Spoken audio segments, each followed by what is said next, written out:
Boa noite, amigos, irmãos. É com satisfação e também com um pouco de ansiedade que sobe-se aqui.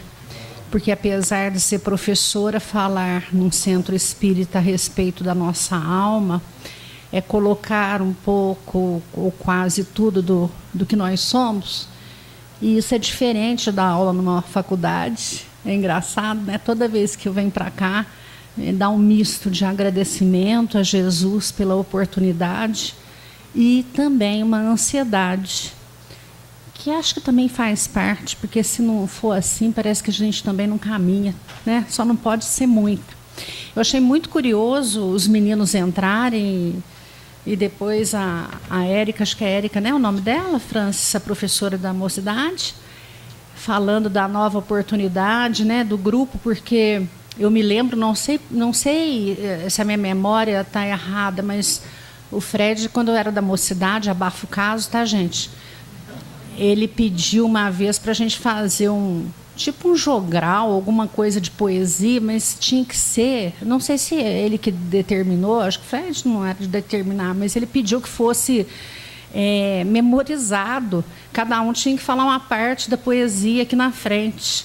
E eu lembro que ninguém memorizou nada, nós acabamos lendo papel. Eu ainda continuo lendo papel. Eu falei assim, tomara que essa moçada se desenvolva o suficiente para não ficar tão presa no papel, porque eu ainda me sinto ainda presa no papel. Tá? Mas vou tentar ser o mais clara possível. Para iniciar, esse não vai ter jeito de eu ser clara, porque é de Maria Dolores, um poema que vai dizer do nosso encontro hoje, que tem como título um trabalho que foi desenvolvido a pedido do Fred, na sala de baixo, que é Culpa e Sofrimento. Ele pediu que nós desenvolvêssemos, a Sandra, psicóloga, num domingo, esse tema, e eu no domingo passado. Então, eu resolvi entrar com um poema da Maria Dolores, porque achei super pertinente sobre um assunto que vamos tratar. Então, eu não decorei, tá, gente? Eu não sou uma palestrante que decora. Talvez com cabelo em branquinho eu vou estar. Alma querida, escuta, entre os lances do mundo, se escorregastes à beira do caminho e caístes, talvez em pleno desalinho, na sombra que te faz descrer ou desvairar, ante a dor que visita, a renovar-te anseios, não desprezes pensar. Levanta-te e confia, porque a vida te pede, abrindo-te outro dia, começar outra vez, trabalhar. Ergue-te, represando a estrada justa, regressando à estrada justa. Contempla a terra amiga em derredor. Vê-las-á pormenor em pormenor. Por mãe que sofra e sangra a recria. Medita na semente a sós que o lavrador sepulta. Quando alguém a supõe, humilhada e indefesa, ressurge em brilho verde, ouvindo a natureza, começa outra vez, trabalhar. Fita o perfurador rasgando as entranhas da gleba, o homem que o maneja a golpes persistentes, pesquisa sem cessar todos os continentes, do deserto escaldante aos recessos do mar. E eis que a lama oleosa, esquecida há milênios, trazida à flor do chão, é ouro e combustível, que o progresso conclama em ordem de alto nível, começar outra vez, trabalhar. Toda a força lançada em desvalia, quando erguida de novo em apoio de alguém, retoma posição no serviço do bem, utilidade viva a circular. Olha a pedra moída em função do cimento e o barro que assegura a gestação do trigo, falando a todos nós, em tom seguro e amigo, começar outra vez, trabalhar. Assim também, alma fraterna e boa, se caístes em momentos infelizes, não te abatas, nem te martirizes. Levanta-te e retoma o teu próprio lugar. Aceita os grilhões das provas necessárias. Esquece, age, abençoa, adianta-te e lida.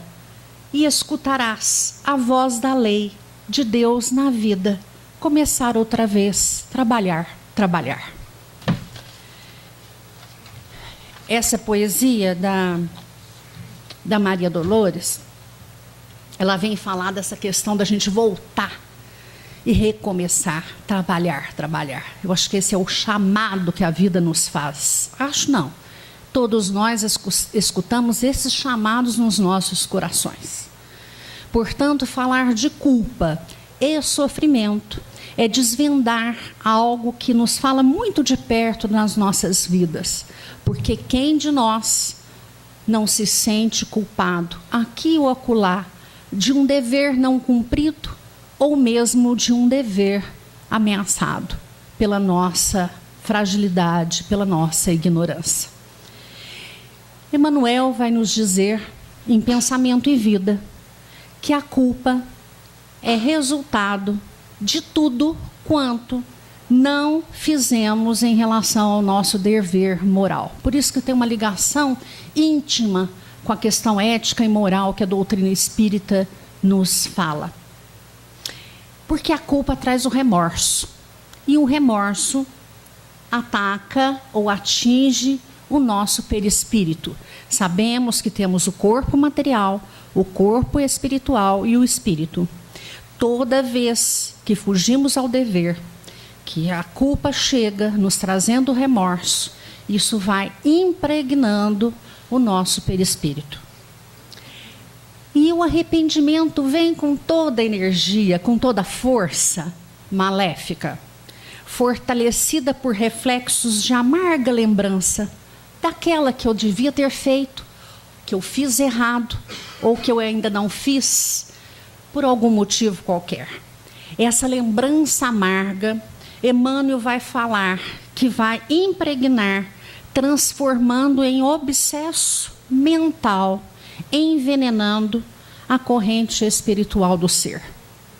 Então, quando Francis, já na entrada, fala das nossas vibrações mentais, e dizendo que essa casa, ela é acolhedora e tem como função principal a educação da nossa alma, é nesse sentido, de que cada vez que entramos aqui, para algum trabalho que for, é nesse sentido de trabalhar essas nossas vibrações, esses nossos obsessos mentais.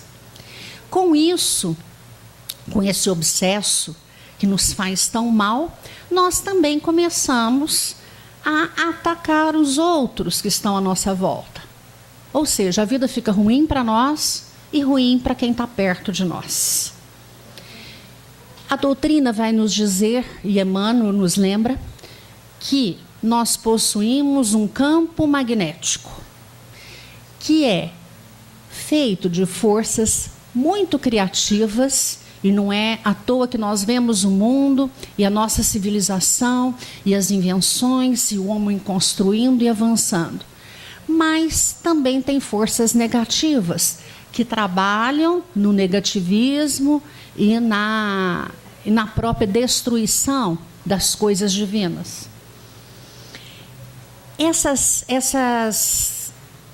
forças criativas ou destrutivas, elas vão marcando o nosso espírito, a nossa índole vibratória. É como se fosse o nosso halo, é o nosso halo mental. E como imã, nós atraímos e atraímos seres invisíveis e visíveis de acordo com esse halo mental.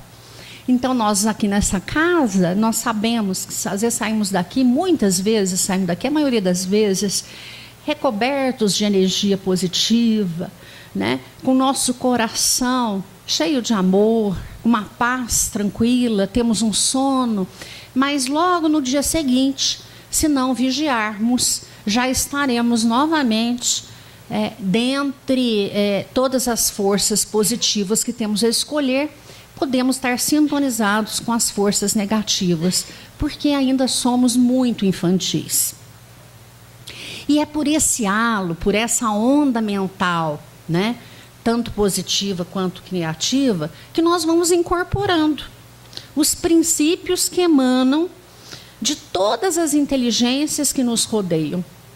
Então, achei também muito interessante, né, como que a espiritualidade fala alto, a hora que o Francis fala o que nós estamos sintonizando com esse momento político, né, com esse momento onde as músicas estão a todo vapor, instigando a nossa sexualidade, a nossa sensualidade. Porque a nossa onda mental está sintonizada em quê? Né? Como um rádio, qual onda que eu estou sintonizada? Em qual vibração? Então, essas inteligências que o Emmanuel vai falar são tanto das pessoas encarnadas quanto das desencarnadas, que entrosam conosco, né? Na nossa atividade psíquica. Então, vai trabalhar as nossas emoções, né? Vai trabalhar a favor ou contra a nossa posição verbal, espiritual na vida, e influenciando o que somos. No livro dos Espíritos está lá a questão. Os Espíritos influenciam, né, o nosso ser muito mais do que pensais. Né? Quando sentimos culpados pelo dever não cumprido, somos visitados por uma silenciosa argumentação. Primeiro a gente argumenta, não é mesmo? Não sei vocês, mas eu fico lá argumentando. Ah, mas eu não fiz isso por causa disso assim. Ah, mas também eu não fui favorável nisso ou naquilo. Ah, mas eu também não tive ajuda. Mas aquele cara também cooperou para que eu tivesse aquela atitude menos agradável, né? Que nos coloca, por mais que a gente argumente, coloca a gente para baixo. Porque no fundo a gente olha e fala assim, bom, isso justifica para quem? Porque para mim não está justificando muita coisa. Eu posso até falar isso para o outro, e isso num determinado momento fazer sentido naquilo que eu estou falando. Mas na minha intimidade emocional, aquilo não vai fazer sentido por muito tempo. Se fizer, vai ser por poucos momentos. E aí, esse colocar para baixo, Emmanuel vai falar que vai ficar um pesar na alma. Isso contra nós mesmos. E a partir desse momento, como eu disse, nós vamos começar a ficar com uma irritabilidade do outro. E uma mágoa contra a vida e contra os outros. Por que isso acontece? É que o reflexo daquela onda mental que a gente estava falando, como um hálito do espírito, assimila de imediato todas as indisposições que estão à nossa volta, carregando nosso espírito de mais revolta, mais desânimo, mais angústia, mais desespero, que vagueiam na atmosfera que respiramos. Porque a atmosfera que nós respiramos, e nós temos notícias disso, né, pelos espíritos, e no próprio nosso lar está colocado, é muito pesado. Agora nós podemos estar, e estamos encarnados aqui, temos que dar conta de vibrar diferente. Mas quando a gente está para baixo, nós vamos sintonizar nesse tipo de vibração. E vamos ficar mais angustiados, mais desanimados, né? Hermínio de Miranda vai falar que nas casas, nos hospitais psiquiátricos, as grandes doenças, as maiores de alienação mental, são frutos desse tipo de vibração, onde um encarnado já trazendo culpa. E culpa do quê? Não é só do dever de agora, né? Como bem o Francis nos lembrou, nós somos espíritos milenares. Temos tarefas que nós não cumprimos há muitas encarnações. Muitas vezes nós estamos vivendo culpas que não lembramos porque sentimos coisas que não são de agora, né? Ah, mas Jerusa, então eu tenho que lidar com o de agora e o de antes? Sim, senhor. Né? Mas que jeito que eu vou lembrar de coisas que não fazem parte dessa vida? Não precisa. Se posicione na vida. Essa é a intenção do trabalho de hoje. Como é que a gente faz? Não tem que fazer regressão, vão fazer terapia de vida passada. Bom, quem gosta disso até vai procurar, né? Não tenho nada contra. Mas, assim, não é essa a questão. É de como que o sujeito se posiciona frente à vida. Então, qual que é a atmosfera que nós respiramos? Se caímos na rebeldia, caímos e fragilizamos, contraímos no escândalo, né? No Evangelho, segundo Jesus, o escândalo é aquela parte que fala, né? Se o teu olho fizer alguma coisa errada com o teu olho, corta ou arranca-o fora, ou corta a tua mão, né?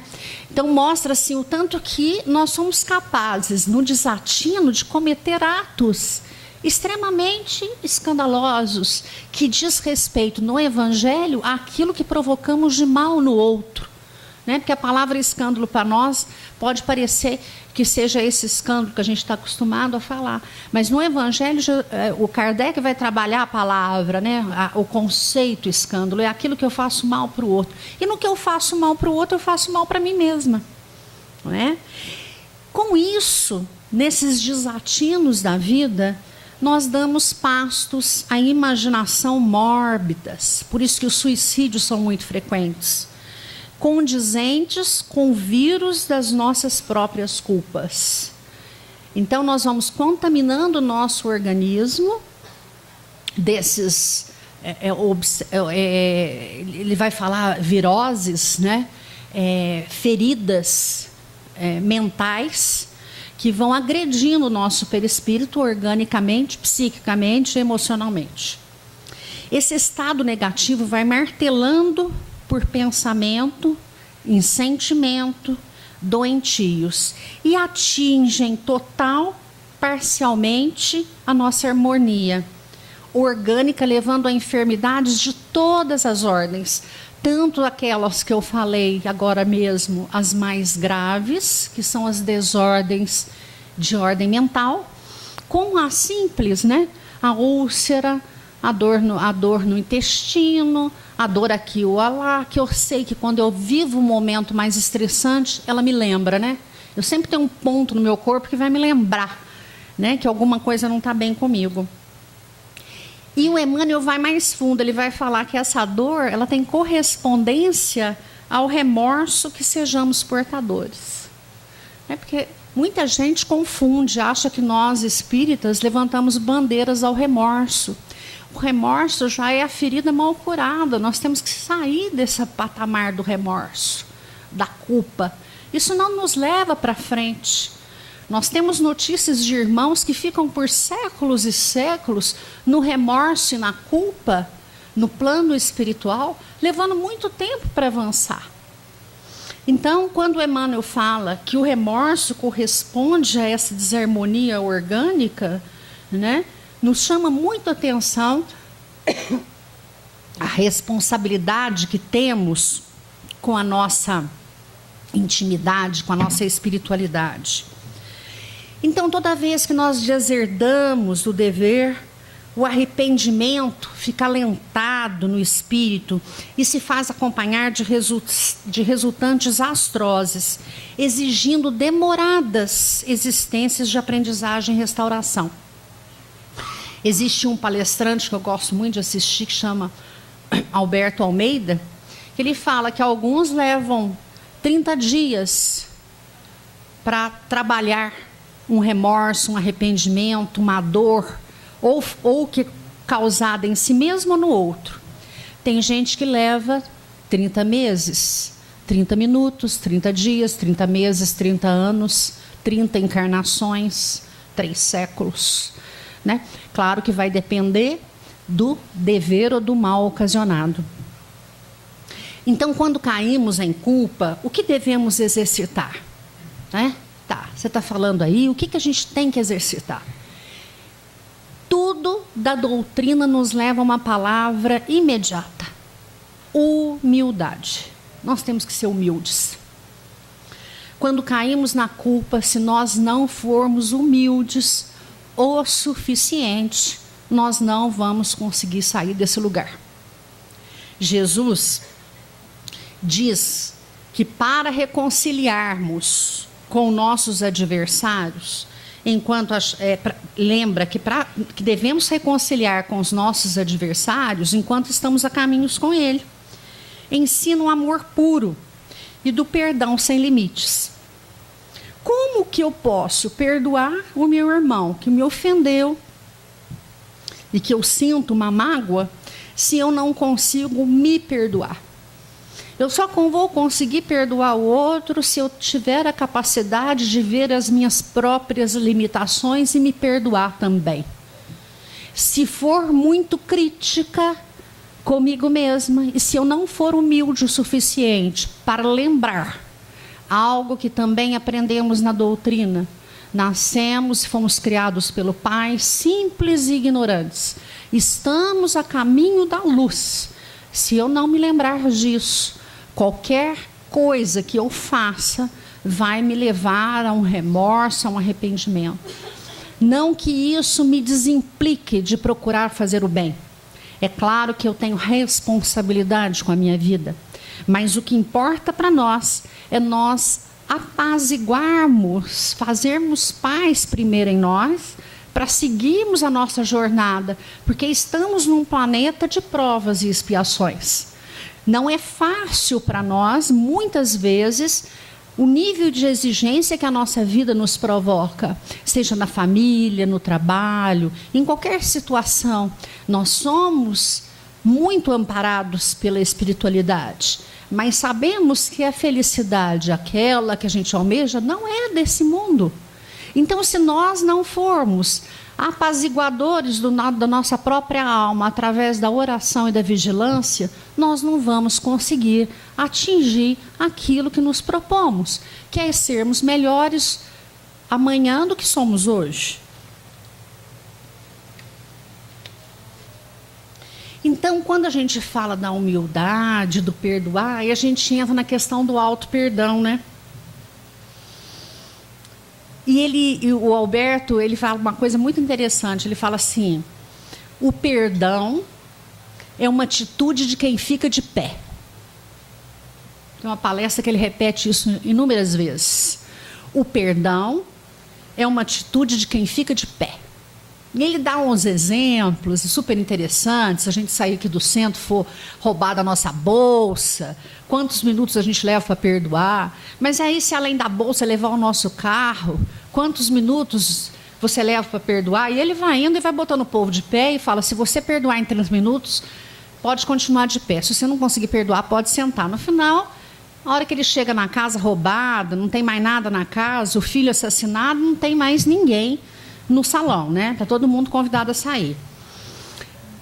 Mas com essa brincadeira, né, que ele faz durante uma palestra, o que me chamou a atenção é assim, o nível de coragem que a gente tem que trabalhar em nós, né? Para a gente se auto-perdoar, para perdoar o outro, a gente tem que ser muito corajoso. Porque não adianta a gente arrastar. Ai, tadinho de mim. Ai, fui tão ferido. Ai, magoei fulano. Ai, meu Deus. Estou falando nesse processo porque eu faço esse exercício comigo. Quando eu me vejo nesse lugar, eu falo assim: para com isso. Não é? Perdoar-se exige coragem dobrada. Muitas vezes não escolhemos a coragem. Não escolhemos a coragem para viver. Usamos disfarces, argumentos e não perdoamos. Ah, não tenho nada para me perdoar, não, capaz. Sei que eu tenho para me perdoar? A minha vida está ótima, não tem nada para me perdoar. Ah, aquilo que eu fiz? Ah, não, aquilo já esqueci. Né? Colocamos sempre numa posição muito infantil diante das nossas dificuldades. Se deixar, a gente fica na vitimização. A gente sabe que tem perdão que é fácil para nós. Fácil assim, né? Se a gente treina. Porque a gente falou que aqui a gente está para treinar. A Érica lembrou bem os meninos. Tem um carinho. Recebam com carinho esses meninos. Tem que ter treino. A vida é um treino constante. Então, de repente, eu saio daqui, alguém pisa no meu pé e a minha unha que eu fiz essa semana encravou. Mentira, viu, gente? Não encravou, que a minha manicure é ótima. Porque às vezes ela está aqui dentro e eu não estou vendo, né? De repente ela fala: nossa senhora. Mas se me pisarem numa unha encravada, eu vou levar mais tempo para perdoar do que se eu tiver com uma unha boa. Porque aí vai doer pouquinho, né? Se não tiver com a unhinha boa, não é verdade? A pessoa fala assim, desculpa, você fala, não foi nada. Mas se a unha tivesse falado assim, desculpa, você vai ser assim. A pessoa viu que você não desculpou, né?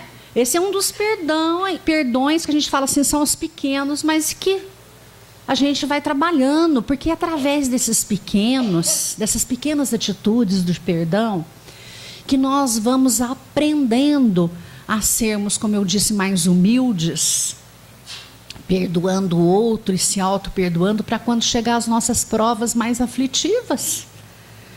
Porque vai ter perdão que nós vamos ter que virar as entranhas para perdoar. Não é? O abandono. Né? Algumas pessoas que foram abandonadas ao nascer, né? Que foram espancadas pela família, que foram maltratadas pelo cônjuge ou pela cônjuge, que foram traídos. Tem muitas histórias de muito mais dor, onde levamos mais tempo e exige mais das nossas entranhas para perdoar. Mas não vamos desfazer dos pequenos, porque é os pequenos que vão nos ajudar a ensaiar para os grandes. Não é?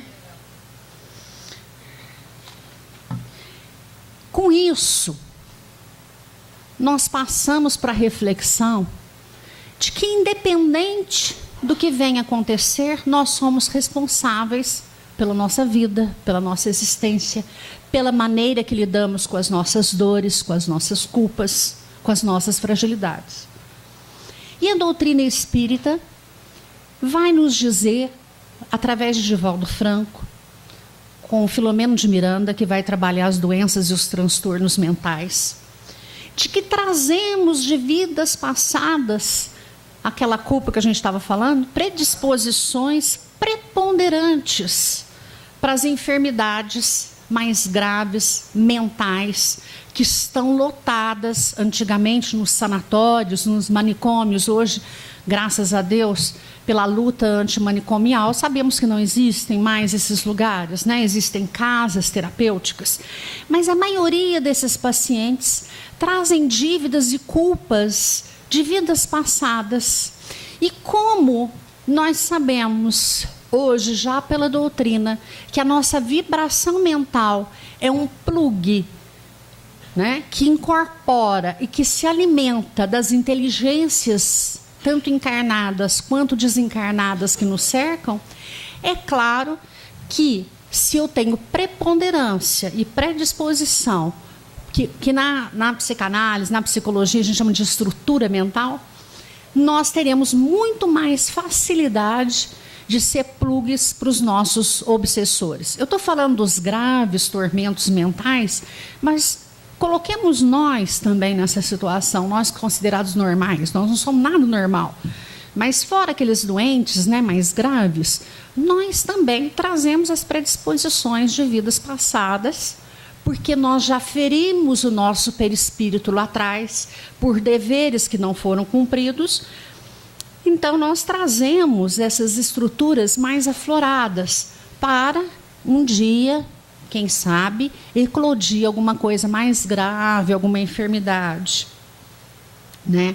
Então, isso se confirma, né? Nós sabemos muitas das influências dos espíritos em nossos comportamentos. Isso não é diferente para ninguém. Eu costumo sempre lembrar, nós entramos aqui, muitas pessoas ficam muito preocupadas com os passes que vão receber. Vocês, nós todos já estamos recebendo passes aqui.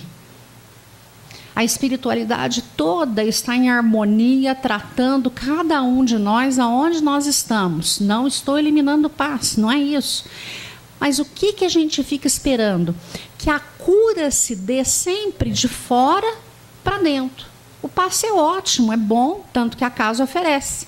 Mas o trabalho que a gente tem que fazer, né, conosco é o trabalho de dentro para fora, não é? Então, nós temos que nos considerar, sim, aqueles que precisamos melhorar. E quando entramos numa casa como essa, onde há vibração, os ensinamentos são de harmonia, de harmonização, que alimentam a nossa alma, né? Me lembra aquela parte do Pai Nosso que fala, né? Nos deu pão de cada dia, né? Uma vez eu fui perguntar para um cara que vendia flor, por que minhas flores não iam para frente? Ele falou, o que você põe nela? Eu falei, água. Ele falou, mas só vive de água? Só está bem gordinha para só alimentar de água. Fiquei olhando para ele, mas tem que botar alguma coisa na plantinha? Lógico, né, Dona Jerusa? Claro que tem que colocar. Então, a gente não pode só cuidar do nosso corpo orgânico. Nós temos que cuidar do nosso corpo espiritual. Então, a doutrina espírita vai confirmar, né, que todas as alienações de qualquer espécie sempre decorrem dos aspectos morais. Então, nós estamos aqui para trabalhar os nossos aspectos morais, né? A gente fica assim, ai meu Deus, que pressa que a palestra acaba logo para me tomar paz. Aqui está fazendo o trabalho que você precisa muitas vezes para você receber o passo depois. As matrizes dos nossos compromissos infelizes fixam no nosso perispírito de outras vidas e dessa e transfere para o nosso corpo as questões, né, ferindo o nosso organismo. E transformam nessas tomadas, que a gente fala desses plugs vibratórios para os nossos adversários, né? Que são considerados eles se consideram as nossas vítimas, né? E eu acredito que devam ser, a gente já deve ter ferido muita gente, outras vidas mesmo, maltratamos, né? E como ninguém foge, mas mesmo se não tivesse eles, né? Olha que o Filomeno de Miranda vem nos dizer junto com Emmanuel. Como ninguém foge de si mesmo, da própria consciência, porque se não tem esses irmãos para nos lembrar, nós já temos a nossa consciência que nos lembra. A culpa vai ficar gravada no cerne da consciência, facilitando a sintonia com esses irmãos. Então, nós podemos afirmar que a obsessão é uma grave parasitose, portadora de uma complexidade que nem nós espíritas que estudamos a doutrina com mais cuidado temos entendimento suficiente. Os próprios espíritos falam, vocês não sabem de tudo, nem podem saber, não é momento de vocês saberem tudo. O pouco que a gente sabe, a gente não consegue entender. Através dessas ressonâncias vibratórias que atingem o nosso corpo somático, o Filomeno de Miranda vai falando que vai atacando o campo extracraniano. Extracraniano é fora, né? Da caixa torácica. Acelera a morte de neurônios, perturba a delicada estrutura de células, produz distúrbios interiores de raciocínio, de memória e afeta sentimentos e comportamentos. O cérebro fica aberto, é como se a gente tivesse... Há tantas perturbações em função dessas matrizes morais que nós carregamos na nossa consciência. E exigindo que a gente faça o que a gente chama de reparação. Né? Porque quando a gente vai estar falando de culpa, a gente está falando de expiação e reparação. Né? Agora, se a dívida moral é sempre aquela que produz sincronia entre o algoz e a vítima, por exemplo, se eu estou obsediado, isso vai me enfraquecendo, me adoecendo, o afastamento do perseguidor não resolve o problema, melhora. A gente sente melhoras muitas, né? Lá embaixo, quando a gente estava trabalhando esse tema, eu falei assim, a gente fala assim, não vou lá no Centro Francisco de Assis, não, que a coisa lá é muito leve, eu preciso de um centro forte, né? Que tira os desencarnados. Mas o problema é nosso. Vai tirar os desencarnados e nós. O que a gente faz com o nosso problema, com a nossa dor? Não é? Com as nossas feridas. Então, nós vamos ter que fazer reposição psíquica, orgânica e o interesse real pela nossa saúde emocional. Se nós tivermos interesse real pela nossa melhora, nós avançamos. Então, Filomeno vai reafirmar que a maioria dos enfermos mentais é em decorrência dos delitos do passado, gerando na atualidade aflições que, justamente com a obsessão, agrava ainda mais tais aflições. Ninguém lesa a vida inutilmente, diz ele, sem deixar de ser alcançado pelo mal que se permitiu, seja pelo irmão obsessor e principalmente pela consciência que traz. As causas atuais são efeitos de desastres cometidos no passado. Estamos, irmãos, no lugar certo, vivendo o que temos que viver. Estou falando em termos das provas mais difíceis que abraçamos no plano espiritual. Além do que, a doença mental, de acordo com Filomeno, e eu concordo com ele, acaba por ser uma das formas de muitos espíritos se reajustarem com a vida. Porque muitas vezes o indivíduo nasce para uma nova reencarnação, já com uma predisposição a desenvolver uma doença mental, pela culpa que ele carrega, pelo sofrimento que ele ocasionou nele e no outro de outra vida, e ele vem com uma dura prova, e às vezes a família, com uma doença mental em casa, como um reajustamento nessa vida. É uma prova difícil? Dificílima. Com tudo isso, a gente chega numa seguinte conclusão. A reencarnação para nós, espíritas, é a luz que vai aclarar nosso entendimento em torno dessas aflições todas que a gente vive, seja de culpas, de dores, de doenças orgânicas mentais. Cada espírito é autor das suas conquistas e desgraças. A reencarnação facilita a reabilitação de quem erra e estimula o progresso de quem acerta, através dos processos pedagógicos de amor e trabalho. Trabalhar o que, Jerusa? A espiritualidade. O poema que eu li no início vai falar justamente disso. Levanta, trabalha e trabalha. Quando trabalhamos o nosso ser, a nossa espiritualidade em nós, ficamos mais benevolentes, ficamos mais caridosos, ficamos mais amorosos. E aí nós enfrentamos as dificuldades que tivermos que enfrentar, usando da vontade de sermos melhores. Porque muitas vezes, quando não estamos nessa sintonia, o que vem, como nós já trabalhamos, é o desespero. Muitas pessoas suicidam, faltando 10 minutos para chegar uma ajuda. A gente sabe do plano espiritual, faltando pouca coisa para uma pessoa chegar e levantar uma mão. Então, se a gente trabalha a espiritualidade em nós, nós vamos enfrentar coisas difíceis, sim, mas a vontade de viver e a crença num Pai maior e na benevolência e na misericórdia do Pai nos auxilia muito no sentido de sermos melhores.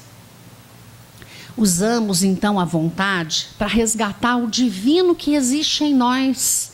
Nós, apesar de tudo que eu falei aqui, dos livros apontarem, nós somos luz, nós temos que descobrir a nossa fagulha divina, porque senão a gente fica no resgate, mas sempre apontando para a nossa falta, né, para as nossas culpas.